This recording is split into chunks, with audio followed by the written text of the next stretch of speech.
Leaders are not actually born. Leaders are made. If they were born leaders, then we are all born leaders. Because when God created man, he said, and let them have dominion. That's why we said there's a leadership seed in everyone, but the making of its reality is each one's responsibility.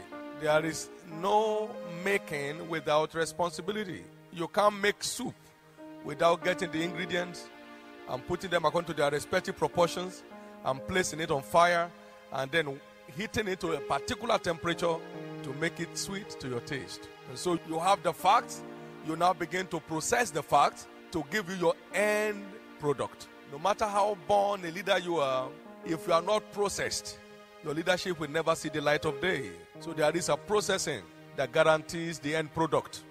You are not born into it. You are born with it. You now grow into it. Not everyone born a prince ever becomes a king. I think that should ring a bell. The vision of your mission is the gateway into your leadership destiny. It begins with a vision. Understanding your reason for living. Lay hold on God's purpose for creating you and sticking to it. So, it's unveiled by vision. It's driven by passion. It's activated by planning. It's engineered by sacrifice. And it's actualized by a tireless pursuit. Many people are sleeping with their vision.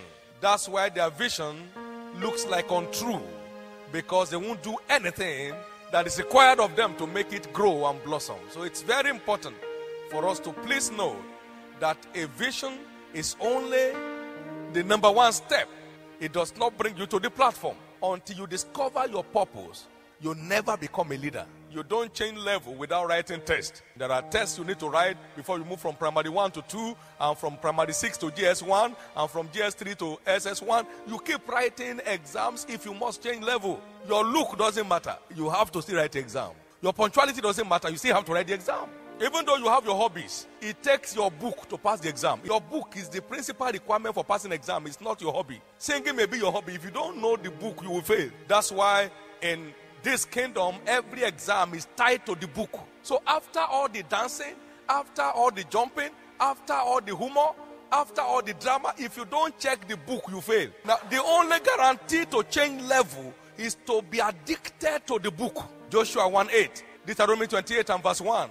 Not if you shout, if you diligently hearken to my voice and understand what I'm saying and go ahead to doing it, I'll be changing your level by myself until I set you up above all nations of the earth. Because we have a new generation of believers now who think that fun is what makes a new generation. That is a new degeneration. Will there be ever a time in any school where books will not be relevant for passing exams? In fact, it's the only thing needed for passing exam. So whatever day the study of the Bible is substituted for any other spiritual hobby, you are finished. You know what Jesus said? One thing is needful. It's not your title. There are many title bearers without entitlement. All other forms minus the book makes a failure. This book minus every other form will still make a star. So you make your choice. You never come across any man addicted to the dictates of this book who is not distinguished. I've always said it takes a serious approach to secure a glorious result. So how much of the truth in this book I adapt myself to determines my leadership rating in the ultimate.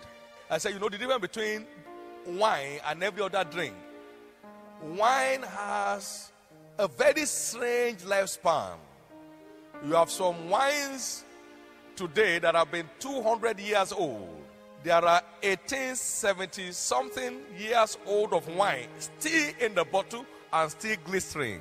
When you partake of the wine of the world, you live under its fresh influence perpetually. I had a word back in 1970. God is not slow, and it kept ringing forever. God is not slow. That imparted upon my life the spirit of patience in the pursuit of every discovery I make in the world. If you have been here, Lord, our brother will not have died. He said, forget it. When I come, everything answers to my authority. So God is never late. I had that 1970. That is 36 years ago. That's the wine of the world.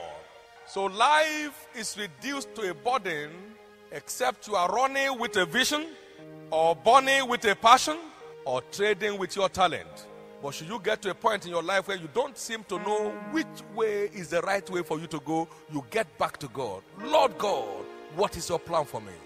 Because if you follow your own plan, you will pay the way. And no one has the power to pay that.